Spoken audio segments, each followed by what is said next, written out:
Hola estudiantes, hoy vamos a tratar el tema de cuidado personal, vamos a ver algunos tipos de baños y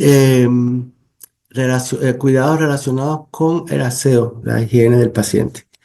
Vamos a ver uno de los videos que nosotros hemos seleccionado para este tema y recuerden que pueden ponerle subtítulos en español poniendo la ruedita dentada en YouTube.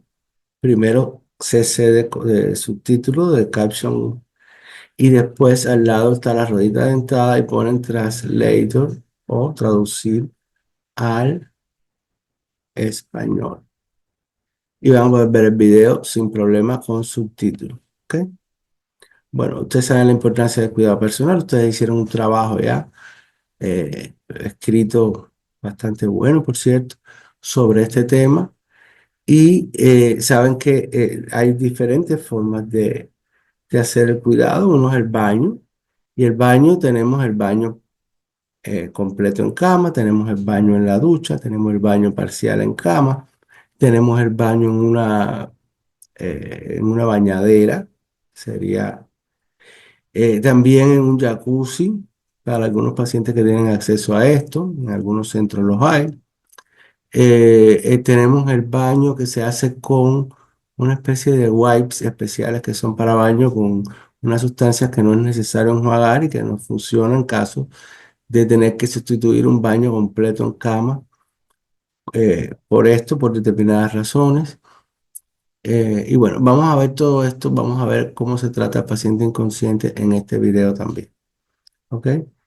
Espero que sea útil. Ya hemos practicado en el laboratorio muchos de estos procedimientos, pero está muy bien que podamos volver a revisarlos. ¿Ok?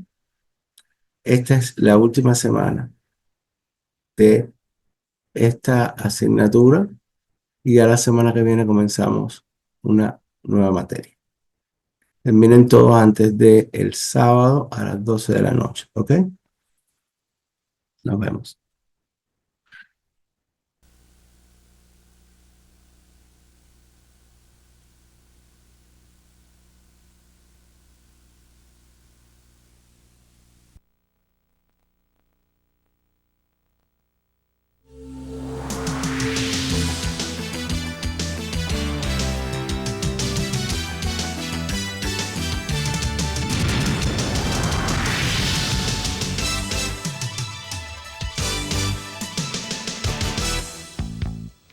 Can you open for me? Privacy, choice, and a sense of control are just a few reasons we enjoy doing things for ourselves. The same is true for those you care for, particularly when it comes to helping them with hygiene and grooming. By giving skillful, considerate care, you not only contribute to a person's cleanliness, comfort, and health, but also promote well-being and self-worth. Of course, encouraging a person to do as much for himself or herself as possible is important. But when help is needed, compassion and competence are necessary. As you watch this presentation, you will see how a person's health status and current treatment affect the tasks the nurse delegates to you. You will learn how a person's comfort and privacy are especially important when performing personal hygiene and grooming. Finally, you will learn how personal hygiene and grooming fit into a person's total care and what observations to make when giving care. Hello, Mr. Eldon. My name's Dewan. I'm your nurse for today. To help you learn skills for personal hygiene and grooming, you will meet two people. Mr. Eldon is being treated for a respiratory infection. He had a stroke 2 years ago and is weak on his right side. His left leg is amputated above the knee. Because of limitations in movement and sensory function, Mr. Eldon needs assistance with care. As a member of the nursing team, you will help implement his care plan, which includes giving personal care. How's it doing? Mrs. Callahan developed a serious infection after surgery. She has pain, especially when moving and performing coughing and deep breathing exercises, and she is receiving medication intravenously. You will assist with her post-operative care while helping with some of her personal hygiene and grooming. Using Mr. Eldon and Mrs. Callahan as examples, the skills addressed in this presentation are oral hygiene, hair care, shaving, nail and foot care, and dressing. Remember, when you perform these skills, you need to protect the person's rights by providing privacy, maintaining confidentiality, and encouraging personal choice in care decisions. Prevent infection, which includes washing your hands. Promote comfort and safety. And use good body mechanics to promote your comfort and safety and that of the people in your care. I'm going to do your shampoo now, so you'll be ready when your family comes, okay? A person's ability to perform hygiene and grooming can change over time, and nursing assessments continue throughout care. You will contribute to these assessments by reporting your observations. Information about a person's health status is important, of course, but even small changes in what a person can do independently are important as well. For example, Mr. Eldon can perform some of his personal care without assistance, but he needs help with supplies and must be observed to ensure his safety. Observations about the condition of his skin and hair are also important because of his reduced mobility. Mrs. Callahan's participation in personal care is limited at this time. However, self-care should increase as her condition improves. Your observations will help ensure that her changing needs are recognized.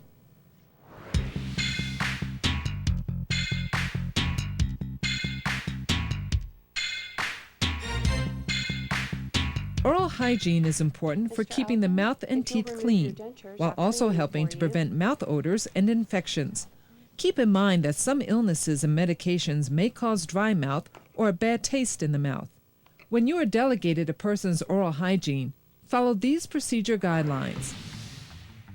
Always follow the nurse's directions and the care plan for the type of care and amount of assistance needed, the schedule for oral hygiene, and the supplies that are needed. Follow standard precautions in the blood-borne pathogen standard because of the likelihood of contact with a person's mucous membranes or bleeding. Provide for the person's privacy, comfort, and safety, taking special care to prevent aspiration. Give explanations of each procedure and your actions when you give care. This is very important to remember when caring for the unconscious person, because hearing is often intact even when other senses are not. Observations are an important part of your role in helping with oral hygiene. Remember to report to the nurse any redness, open areas, swelling, irritation, or bleeding on the lips, mouth, tongue, or gums. Also report white patches in the mouth or on the tongue, loose teeth, and complaints of pain or discomfort. Many of the people you care for will be able to perform oral hygiene themselves. Mrs. Callahan is a good example. Even though she is experiencing pain, she can perform many activities by herself. You will help her by providing supplies at the appropriate times and observing her actions to ensure safety. Provide a toothbrush with soft bristles, toothpaste, a cup of water for rinsing the mouth, mouthwash, a kidney basin, and a towel. Position Mrs. Callahan in a semi-Fowler's or Fowler's position or in a chair so she can brush her teeth easily. Such positioning also helps prevent aspiration. Can you open Observe for the me? appearance of her mouth, lips, tongue, and teeth, and report your observations Okay, they seem to the be in good nurse. shape. Dane Harris is unconscious and must be given oral hygiene by the nursing team. You also may be delegated oral hygiene for people who cannot help themselves because of illness, weakness, confusion, disability, or injury. Mouth care is given at least every 2 hours for a person who is unconscious and is given at the same time as repositioning, skin care, and other comfort measures. Steps to prevent aspiration are especially important. We need to raise the bed to a comfortable position for us. Aspiration is a problem that occurs when fluid or an object is inhaled into the lungs. It can cause choking, and any material inhaled into the lungs can lead to pneumonia. Place paper towels on the overbed table and arrange your supplies on them. Your supplies include gloves, a towel, sponge swabs, padded tongue blade, cleaning agent, a kidney basin, water glass with fresh water, and lubricant for the lips. Raise the level of the bed for good body mechanics. Lower the bed rail on your side of the bed and reposition the person to a side-lying position facing you. Dean, we're going to roll you on your side now. It is important to position the person's head well to the side to reduce the risk of aspiration. Put on gloves. Okay. Just gonna position the towel in the basin under Dane. Place the towel under his face and the kidney basin under his chin. Position the overbed table within easy reach and adjust the height as needed. Use the padded tongue blade to gently separate the upper and lower teeth. If you cannot do this easily, ask the nurse for help. Okay, if you can pull his head back a little bit for me. Moisten the sponge swabs in the cleaning agent. And we're gonna begin cleaning your mouth, Dane. We're gonna Using start with gentle the strokes, clean the chewing and surface inner of the surfaces of the teeth, and then the outer surfaces of the teeth. Go to the outer. Both sides. Move to the roof of the mouth, the inside of the cheeks, the tongue, and the lips. Observe the mouth, lips, and teeth. And the outer surface. Okay, we need to do the upper. Moisten a clean sponge swab with water and rinse the surfaces you just cleaned. Place all used swabs in the kidney basin and apply lubricant to the person's lips. Okay.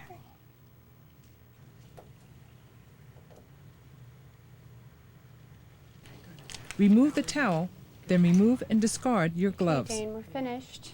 Tell the person that the procedure is over and that you are going to reposition him. Then Place the signal light within the person's reach. Then raise the bed rail and return the bed to its lowest position. Tell the person when you are leaving the room. Hello, Mr. Eldon. How are you feeling this morning? Dentures are cleaned as often as natural teeth. Mouth care is done at the same time. Be especially careful when handling dentures because they are expensive personal property. To clean dentures, you need a denture brush or toothbrush, denture cup labeled with the person's name and room number, cleaning agent, water glass with cool water, a straw, mouthwash or other specified solution, a kidney basin, 2 face towels, and gloves. Mr. Eldon, if you'll remove your dentures, I'll clean them for you. Place a towel over Mr. Eldon's chest, put on the gloves, and ask him to remove his dentures. Carry your supplies to the sink. Line the sink with a towel and fill it with water to protect the dentures in case you drop them. Follow the manufacturer's instructions for use of the cleaning agent. Apply the cleaning agent to the brush and use back and forth brushing motions on the outer surfaces. Then, holding the brush vertically, use upward strokes to clean the inner surfaces. As you clean the dentures, note any cracks, rough areas, or loose teeth.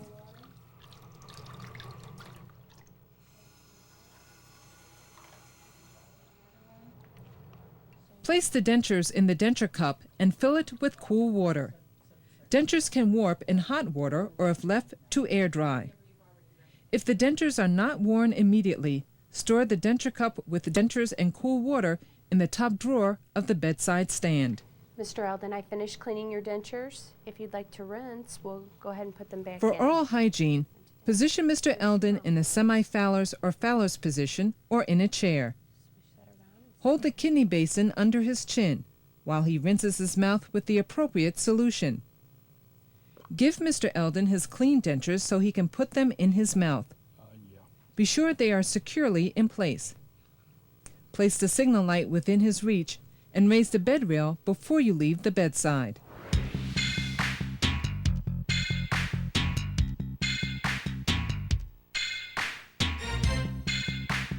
I'm going to ask you to take your glasses off so I can come in here. Cleanliness and the appearance of a person's hair affect both hygiene and well-being. People differ in their hair care schedules, techniques, and products used. In addition, illness, disability, and culture may affect hair care choices. While Mrs. Callahan usually brushes and combs her own hair, she needs help at this time. When you are delegated a person's hair care, follow these procedure guidelines. Follow the nurse's directions in the care plan for the amount of assistance needed, personal preferences and cultural considerations, and the schedule for hair care. Also, follow the nurse's instructions for matted and tangled hair.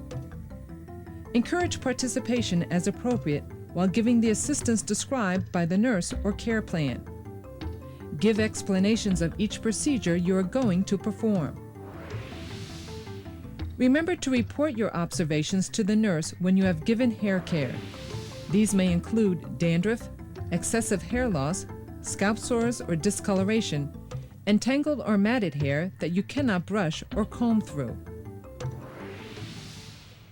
To brush and comb Mrs. Callahan's hair, first divide her hair into 2 sections, then divide one side into 2 sections. Brush or comb each section, starting at the scalp and brushing or combing toward the hair ends. If the hair is matted or tangled, start at the hair ends and brush or comb through a small section of hair. Working toward the scalp, add small sections of hair, brushing or combing through each longer section to the hair ends until you can brush or comb from the scalp to the hair ends. After brushing and combing, style the hair as the person prefers. Most people shampoo at least once a week, but many factors affect frequency, such as the condition of the hair and scalp, hairstyle, and personal choice. There are also different ways to wash hair, including in the shower or tub, at a sink, or in bed. Mr. Steele is a patient who needs help with shampooing. A rubber or plastic trough is placed under Mr. Steele's head to protect the linens and mattress from water. The trough also drains water into a basin placed on a chair by the bed. More support? Okay. Place a bath towel or waterproof cover across the pillow under Mr. Steele's head. Towel here. Okay, you can rest your head back. Okay, Mr. Steele, Brush I'm and just comb going to his brush hair. your hair to get any Then tangles raise out the the bed way. rail before going to get the water. I'm going to go and Prepare warm water that is about 105 degrees Fahrenheit. Check the water temperature with a bath thermometer if available, or by dipping your elbow or inner wrist into the water. Okay, Mr. Steele, I'm back. I'm just going to lower the bed rail here. Lower the bed rail and put a face towel or washcloth over Mr. Steele's eyes. Make sure it does not cover his nose or mouth. Apply water until Mr. Steele's hair is completely wet. Okay? Okay.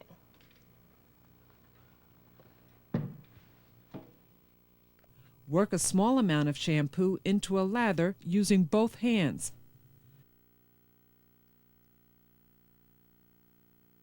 Start at the hairline and work toward the back of the head. Massage Mr. Steele's scalp with your fingertips, taking care not to scratch his scalp.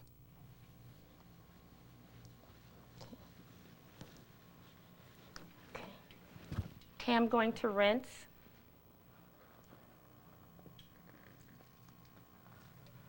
Rinse Mr. Steele's hair until the water runs clear. Okay, Mr. Steele? Yes, I'm fine, huh? Okay.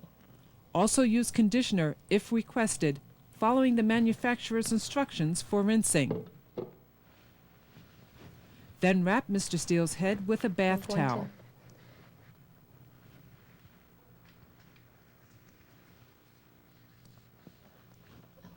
Rub Mr. Steele's hair and scalp with the towel. How does that feel? Feels fine.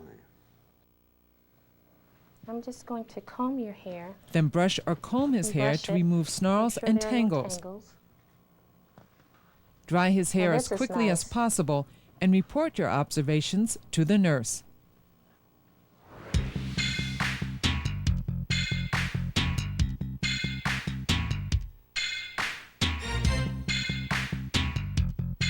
Say if you razor, is that correct? Many men, like Mr. Eldon, want a clean-shaven face for comfort and well-being.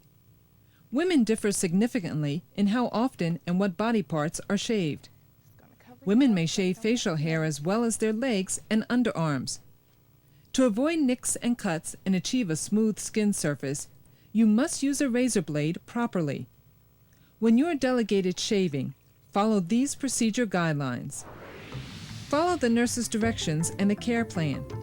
For example, identify shaving preferences for blade type and shaving lotion or cream, the person's usual schedule, and the supplies you will need. Follow standard precautions and the bloodborne pathogen standard. Shave in the direction of hair growth. Apply direct pressure to any nicks or cuts. Always give explanations for each procedure and your actions when giving care. Remember to include in your report to the nurse if any nicks or cuts occurred and any observations of skin irritation or rash. When using a blade razor, apply a washcloth or towel to the face for a few minutes to soften the skin before applying shaving cream or lathered soap. To begin shaving, hold Mr. Eldon's skin taut with one hand. Okay, hold your head up. Hold the shaver with your other hand so the blade is at a 45-degree angle to the skin. Shave in the direction of hair growth.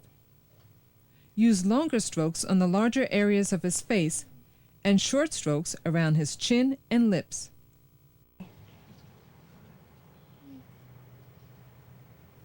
Rinse the razor often and wipe with tissues. Apply direct pressure to nicks or cuts to stop the bleeding. Wash off any remaining shaving cream or soap and dry his face with a towel. Discard the razor blade or disposable shaver in the sharps container. Report any nicks or cuts immediately. It looks fine.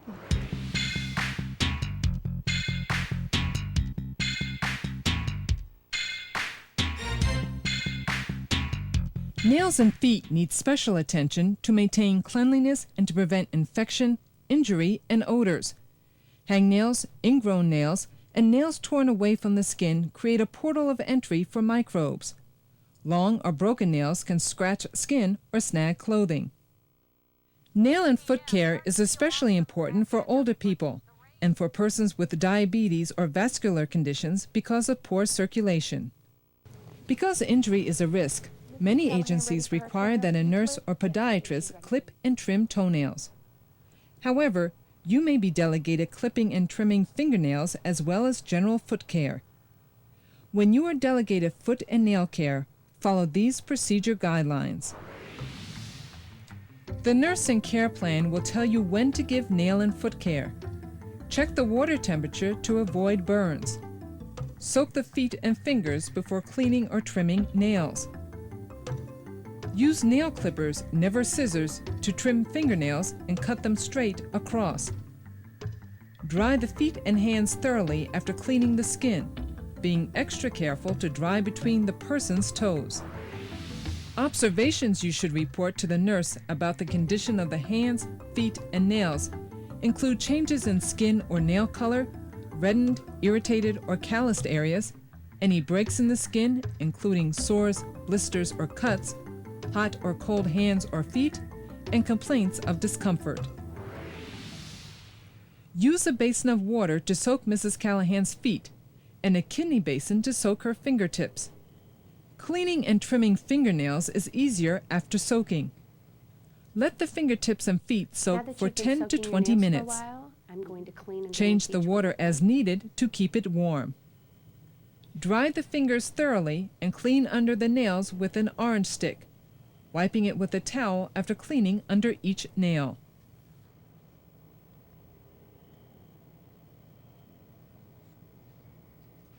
You may also use the orange stick or a washcloth to push back the cuticles. Laura, how are things going? Fine. Do you need any help with anything at all? I don't think so. Okay, just come get me when you get ready to do clip the toenails, because I need to do that. Okay. Use nail clippers to clip the fingernails straight across. Be careful not to catch skin in the clippers.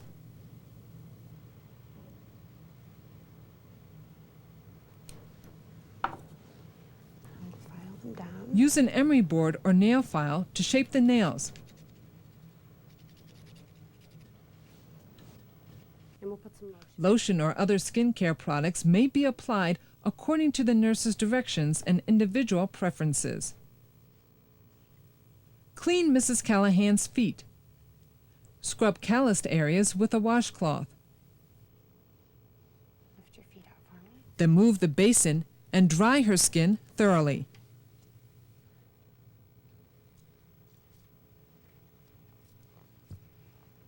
Apply lotion or petroleum jelly according to the care plan. Observe the skin and nails as you provide care and report any changes to the nurse.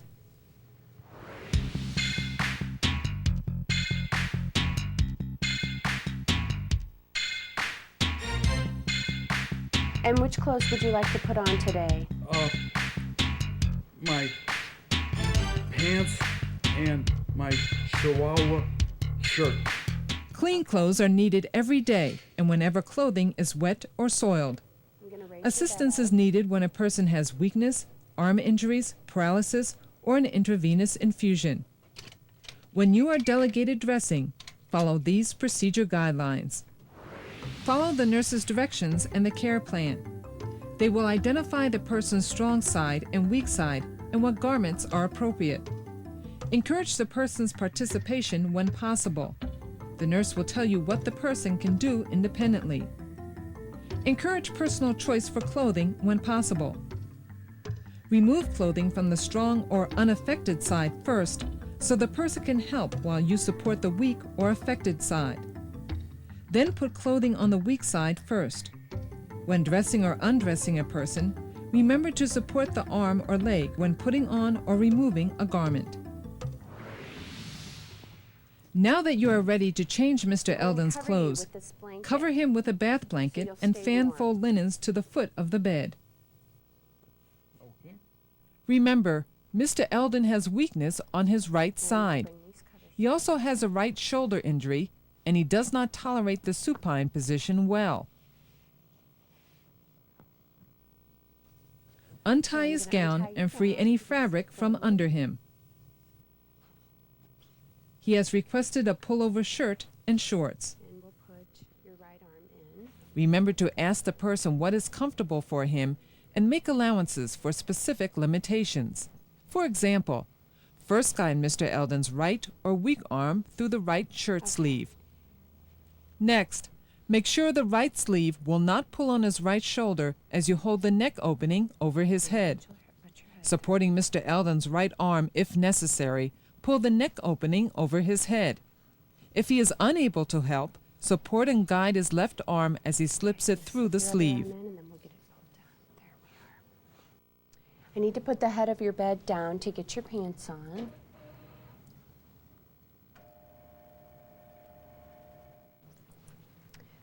I'm gonna put your shorts on. Expose only one leg at a time as you help him slip first his right leg into the pants leg, then his left leg. Okay. Now we'll do this leg.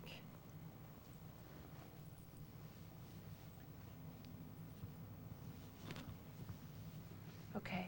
Are you able to turn? How about the other direction? Turn him onto his left side and pull his shorts up over the buttocks on his right side. All right. Then turn him onto his right side so that you can pull the pants up on his left side.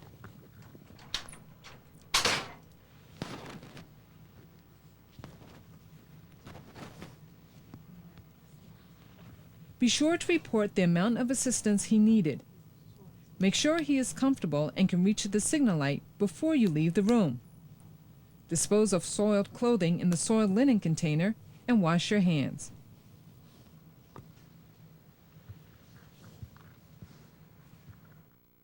Mrs. Callahan, we're going to measure your leg for an elastic stocking. Elastic stockings were ordered as part of Mrs. Callahan's post-operative care to help prevent clot formation and the potential for emboli. Elastic stockings also may be used for people with heart disease and circulatory disorders, for pregnant women, and for people who are confined to bed. Okay. With those measurements, it looks like Mrs. Callahan will use the medium stocking. These if stockings you are can go get available that. in many sizes and in thigh-high and knee-high lengths. The nurse measures the person for a proper fit. The stockings are removed at least twice each day, but are reapplied before the person gets out of bed. Turn the stocking inside out up to the heel area. Slip the foot of the stocking over Mrs. Callahan's toes, foot, and heel. Be sure the heel section of the stocking is correctly positioned. Then grasp the top of the stocking and gently pull the stocking over her leg, turning the fabric right side out as you extend it completely. Check the stocking when you are finished to be certain there are no creases, wrinkles, or twists in the fabric. Repeat the procedure for Mrs. Callahan's other leg, and replace the bed linens over her legs. Then raise the bed rail and return the bed to its previous position. Helping with a person's hygiene and grooming can make a significant difference in a person's comfort and well-being. Oral hygiene, hair care, and skin and nail care also help prevent infection by promoting intact skin and mucous membranes. In this program, you have seen how to provide personal hygiene and grooming, basic but important aspects of care. Paying attention to a person's needs, the rights to personal choice and privacy, and to safety and comfort contributes to the person's health and well-being, which are critical to good health care.